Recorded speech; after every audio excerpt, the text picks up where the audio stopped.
Hello दोस्तों, good morning, नमस्कार। आप सब कैसे हैं? आशा करता हूं कि आप लोग बढ़िया और स्वस्थ होंगे। तो चलिए, हम लोग 60 तक प्रश्न देख चुके थे। पहला प्रश्न है प्रश्न संख्या 61।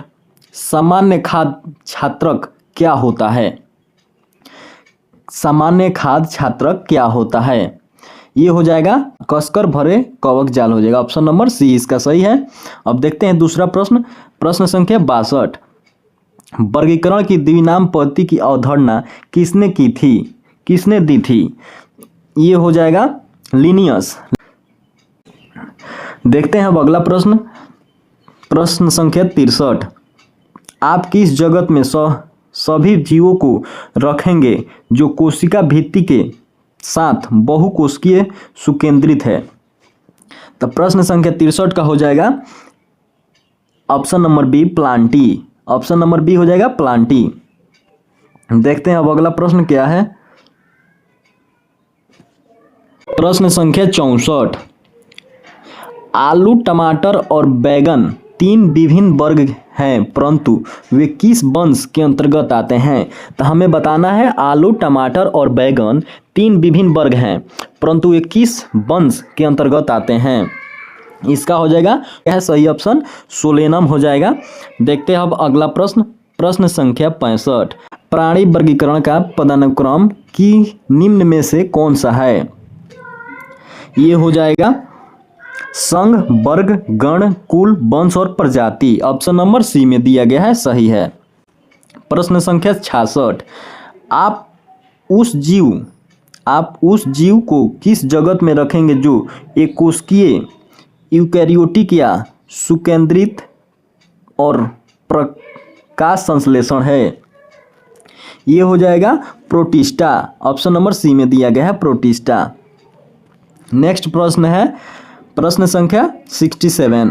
प्राणियों के वैज्ञानिक नाम लिखने में प्रयुक्त भाषा है? किस भाषा में लिखा गया है? तो लैटिन भाषा में लिखा गया है। ऑप्शन नंबर बी में दिया गया है। अब देखते हैं अगला प्रश्न, प्रश्न संख्या 68। चप्पल की आकृति का जंतु है? इसका हो जाएगा पैरामीशियम। ऑप्शन नंबर बी में दिया गया है। प्रश्न संख्या 69। निम्न में से सबसे छोटा जीव है? सबसे जाएगा सी, माइकोप्लाज्मा। नेक्स्ट क्वेश्चन, अमीबा में कुटपाद महत्वपूर्ण होते हैं भोजन ग्रहण करने तथा प्रचलन के लिए? ऑप्शन नंबर सी में दिया गया है इसका सही जवाब। देखते हैं अब अगला प्रश्न, प्रश्न संख्या 71। प्रोटीन का निर्माण किस कोशिकांग द्वारा होता है? इसका हो जाएगा राइबोसोम। प्रोटीन का निर्माण करता है राइबोसोम। प्रश्न संख्या 72। निम्नलिखित में से कौन सा कोशिकांग अंतकोशिकीय परिवहन के लिए मार्ग और निर्माण सतह दोनों के रूप में कार्य करता है? ये हो जाएगा अंतर्द्रव्य जालिका। ऑप्शन नंबर डी में सही ऑप्शन है। प्रश्न संख्या 73।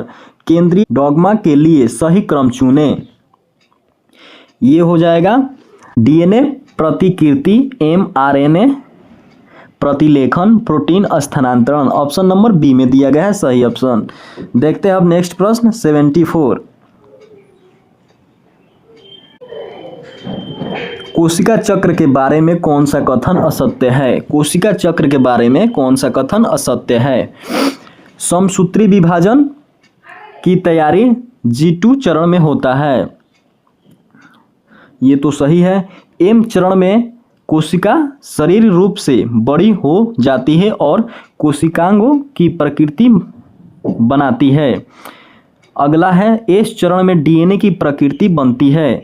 जीवन चरण में कोशिका शरीर रूप से बड़ी हो जाती है और कोशिकांगों की प्रकृति बनाती है। इसमें ऑप्शन नंबर बी जो है गलत है। देखते हैं अब अगला प्रश्न, प्रश्न संख्या 75। पादप कोशिका में पाए जाने वाला कोशिकांग है? कवक है। ऑप्शन नंबर बी में दिया गया है कवक। प्रश्न संख्या 76। एमआरएनए से जुड़े राइबोसोम के समूह को क्या कहा जाता है? तो पॉलीसोम कहा जाता है। ऑप्शन नंबर बी में दिया गया है। देखते हैं अब 77 प्रश्न संख्या, निम्न में से अनुवांशिकी की इकाई है। अनुवांशिकी की इकाई है गुणसूत्र। गुणसूत्र बोल सकते, गुणसूत्र है जो मानव में 23 जोड़ी गुणसूत्र पाया जाता है। प्रश्न संख्या 78, कोशिका सिद्धांत निम्न में से किस पर लागू नहीं होता है। कोशिका सिद्धांत निम्न में से किस पर लागू नहीं होता है। ऑप्शन नंबर ए विषाणु पर। देखते हैं अब नेक्स्ट प्रश्न 79, पॉलीसोम में राइबोसोम की क्या भूमिका होती है। पॉलीसोम में राइबोसोम की क्या भूमिका होती है। ये हो जाएगा पॉलीसोम के राइबोसोम mRNA को प्रोटीन में परिवर्तित करता है। ऑप्शन नंबर बी सही है। संख्या 80, निम्न में से कौन सा अंग कोशिका की पाचन थैली है। गोल्जी काय हो जाएगा। ऑप्शन नंबर डी में दिया गया है। देखते हैं अब अगला प्रश्न, जीव विज्ञान का बहुत ही महत्वपूर्ण MCQ क्वेश्चन लेकर आया हूं। आप लोग बने रहें और चैनल को लाइक और सब्सक्राइब जरूर करें। चलिए देखते हैं अब अगला प्रश्न क्या है। प्रश्न संख्या 81, पादप कोशिका में मुख्य रूप से ऐसे अंग होते हैं जिनमें स्टार्च, तेल जैसे पदार्थ होते हैं और प्रोटीन कणिकाओं को संग्रहित किया जाता है। तो उस मतलब अंग को हमें बताना है कौन सा अंग होता है जिसमें स्टार्च, तेल जैसे पदार्थ होते हैं। तो ये हो जाएगा ल्यूकोप्लास्ट। ऑप्शन नंबर सी में दिया गया है ल्यूकोप्लास्ट। अब देखते हैं अगला प्रश्न। प्रश्न संख्या 82, अमीबा के शरीर से बाहर निकालने वाले अलग अलग लंबाई के उभार क्या कहलाते हैं जो प्रकट और गायब हो सकते हैं। ये हो जाएगा स्यूडोपोडिया। ऑप्शन नंबर डी में दिया गया है। अगला प्रश्न है 83, कोशिका की ऊर्जा मुद्रा के रूप में जाना जाता है। कोशिका की मुद्रा ऊर्जा के रूप में जाना जाता है ATP में। प्रश्न संख्या 84, इलेक्ट्रॉन सूक्ष्मदर्शी से देखने पर कौन से कोशिकांग या तो गुच्छे में या एकल रूप में छोटे बिंदुओं के रूप में दिखाई देते हैं जो कोशिका द्रव में स्वतंत्र रूप से तैयार रहते हैं। इसका हो जाएगा राइबोसोम में। ऑप्शन नंबर बी में दिया गया है। कौन सी संरचनात्मक परत शैवाल, कवक और पादप कोशिकाओं को घेरे रहती है और उन्हें तन्य शक्ति प्रदान करती है और यांत्रिक और परासरणी तनाव से सुरक्षा प्रदान करती है। ऑप्शन नंबर सी कोशिका भित्ति ये कार्य करती है। प्रश्न संख्या 86, ग्लाइकोजन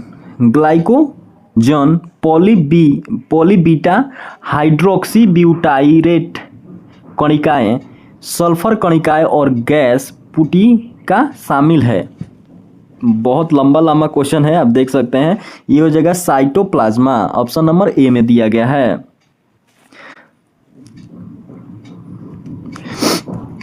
प्रश्न संख्या 87, एक जीव कोशिका की संपूर्ण सामग्री को किस रूप में जाना जाता है जिसे साइटोप्लाज्मा और नाभिक सम्मिलित होते हैं। प्रोटोप्लाज्मा। ऑप्शन नंबर सी में दिया गया है।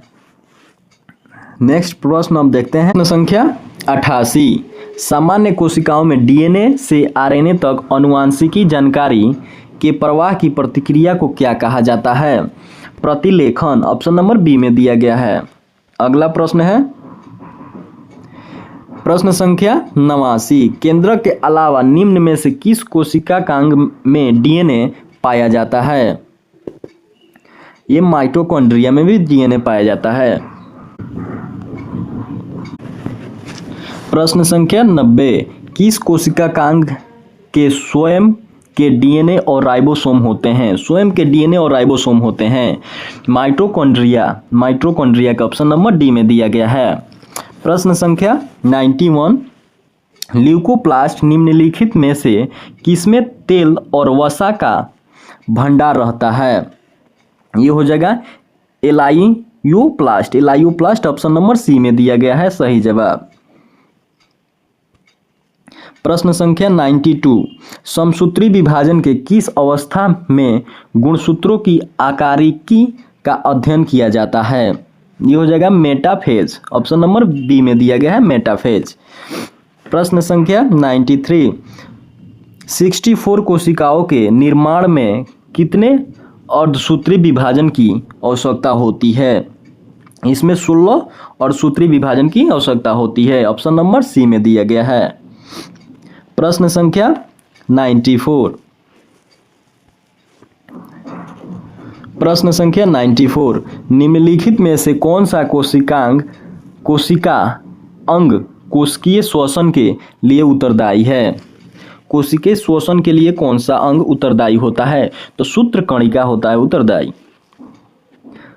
प्रश्न संख्या 95, केब्स चक्र संपन्न होता है। केब्स चक्र कहाँ संपन्न होता है ये हमें बताना है। ये होता है mitochondria. Option number B, mitochondria में संपन्न होता है। प्रश्न संख्या 96, डीएनए अणु के दोनों सूत्र अपने अपने नाइट्रोजनी क्षारक द्वारा किस बंध से जुड़े होते हैं? किस बंध से जुड़े होते हैं? हाइड्रोजन बंध से ये जुड़े होते हैं आपस में। प्रश्न संख्या 97, भेड़ों का स्क्रैपी रोग किस रोग कारक के कारण होता है? भेड़ों का एक रोग है स्क्रैपी, ये किस कारण से होता है? ये हो जाएगा प्रियन। ऑप्शन नंबर डी में दिया गया है। देखते हैं नेक्स्ट प्रश्न। प्रश्न संख्या 98, कोशिका के निम्नलिखित में से किस कोशिकांग में दोहरी झिल्ली अनुपस्थित होती है? दोहरी झिल्ली अनुपस्थित होती है, ये लाइसोसोम में होता है। ऑप्शन नंबर सी में दिया गया है। प्रश्न संख्या 99, माइटोकॉन्ड्रिया शब्द किसने दिया था? माइटोकॉन्ड्रिया शब्द किसने दिया था? कार्ल बेंडा ने दिया था। ऑप्शन नंबर डी सही है इसका। प्रश्न संख्या 100, गोल्जिकाय में परिपक्व भाग होता है। गोल्जिकाय में परिपक्व भाग होता है अवतल। तो आप सभी को बहुत बहुत धन्यवाद। आज हमने 100 क्वेश्चन पूरा कर लिया है। अगर आपको यह चैनल अच्छा लगे तो लाइक और सब्सक्राइब करें। मिलते हैं नेक्स्ट क्लास में।